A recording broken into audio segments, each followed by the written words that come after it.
noté.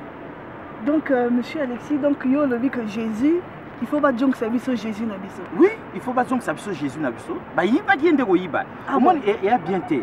Au moins, tant que tu arrives à Namike, tu as toujours la photo de la biso ya Nzambe. Et ça la vérité Nzambe. Il y a Kaysuki, donc il y a pembe bien là. Il y a commandé fou, mi soit bleu. Donc, avant de trône bien là na robe à pembe. D'accord? Mais tant que tu colles, tu dis creuser, creuser. Mais eux-mêmes, potonnet et vendu. Bah, symbole, tout y a pouvoir dans poto et où en Égypte. Ça c'est vrai. Donc au moins on a obélix, au moins on a pyramide, au moins on a nini. Mais on va où chez Bissot. Tant que tu remonter l'Afrique est le berceau de l'humanité. Tant que tu revoir l'histoire bien to keti na ba Yesu qu'on a tout. Eh, bah il même Jésus. Ah non, il faut pas zone ça. Il faut pas zone ça. Donc tome numéro 3, message aux Africains. Message à l'Afrique et lui prend tout le bas. Bazong ça so Yesu.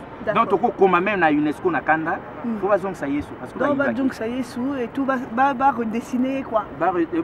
Va refaire ma photo na ye et tout ça. Oui, bazong ça yendenga salaki, hein. Après balong la o ya bango wana ba tia Yesu moyindo bien ndenge masanangai Gaston Maungwa sali donc prophète Akamon na sepel makasi a bêti déjà sur image quand même il y a Yesu approximatif et les camindele. Oui, na basuki crépu donc to sepel fort parce que Yesu fallait azala ndengwa. Ah bon? Ah d'accord.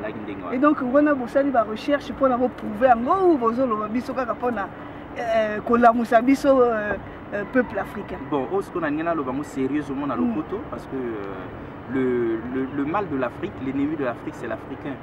Intellectuel africain qui rotanga ba formaté inculqué donc on l'a conditionné de telle sorte qu'il ne soit plus qu'un perroquet. Il répète ce qu'on lui a dit. On lui fait croire des choses, il accepte. Et donc même l'apparence, il dit oui, il dit amen.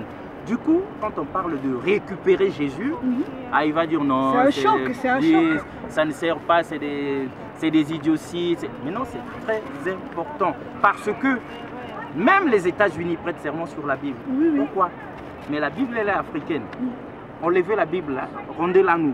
Que le président américain ne prête plus serment sur la Bible sans notre autorisation. Ah bon? Moi, je préfère que ce soit le président congolais. Eux, les chefs d'État africains prêteront serment sur la Bible et les nôtres.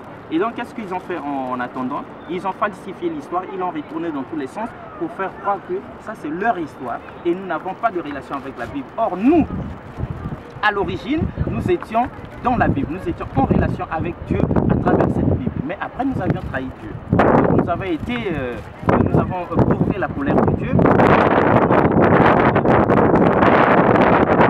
Et donc, ça a donné le pouvoir. Mais Dieu de l'histoire parce qu'il avait dit, il a parlé du tourbillon de midi. À force de recevoir les hommes de Dieu en homéostasie, nous connaissons les prophéties.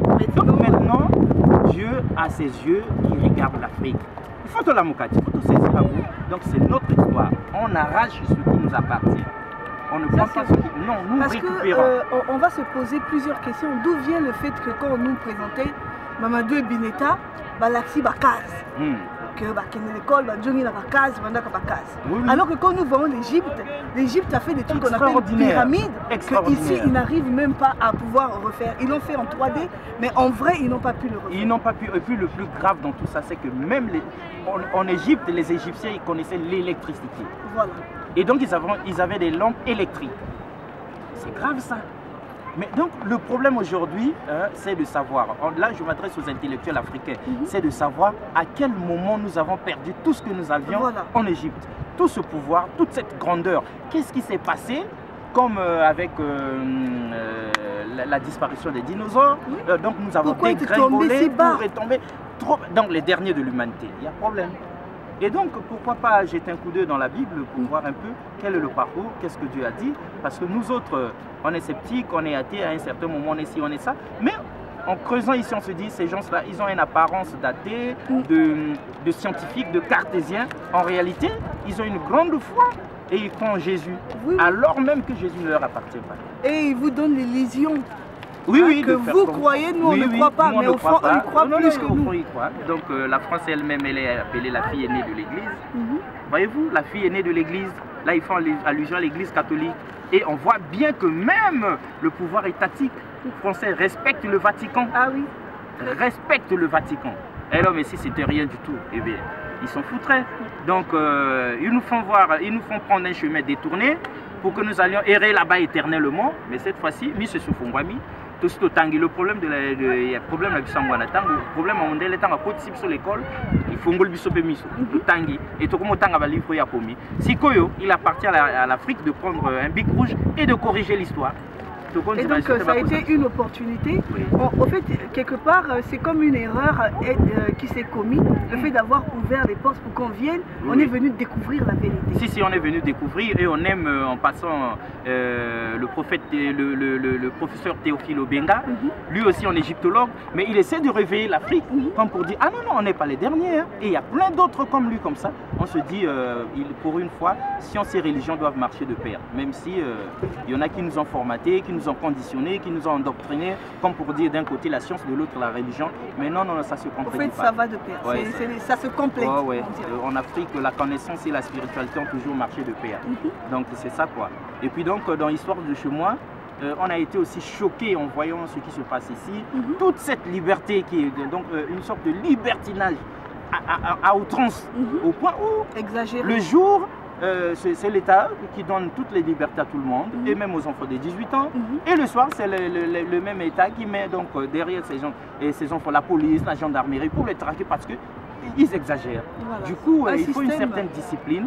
Et donc, j'ai découvert que l'Afrique reste aujourd'hui la dernière réserve morale de l'humanité.